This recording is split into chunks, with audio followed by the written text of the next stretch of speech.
তো এই কথা রইলো হুজুর। আচ্ছা আগামীকাল সকালে এমনি। আসসালামু আলাইকুম হুজুর। ওয়ালাইকুম সালাম। হুজুর একটা মাসলা জানতাম আসলাম আপনার কাছে। কি মাসলা বাবা? মাসলাটা হুজুর হুজুর এই যে গরু মারিলে হ্যাঁ এটা মাসলাটা কি হুজুর? মাসলা আমি তো কিতাব ছাড়া কোনো কথা কই না। আচ্ছা আমি কিতাব দেখি।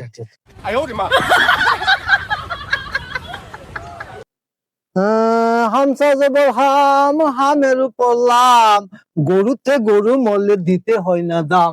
আলহামদুলিল্লাহ হুজুর বাঁচাইছেন হুজুর। হ্যাঁ। আমার বাঁচাইছেন হুজুর। এই যে ফুকুরারে গরুটা না হ্যাঁ। এই গরুটাই মরেছে। এটা গরুটা এটা আছেন। খালো খালো খালো দুধে ভাত পাই গেছে লাস্টে ভাই হ জি হুজুর। কোন ফাইতাছি না। হামের উপর হাম হামের উপর লাম গরুতে গরু মলে দিতে হবে তার দ্বিগুণ দাম। হ্যাঁ হুজুর সকলে যে কইলাইন গরুতে গরু মারলে দিতে হয় না দাম। এইটাকে আমি জানিতাম যে আমারই গরু। হ্যাঁ? সাথে সাথে মাসলা পরিবর্তন হইলো।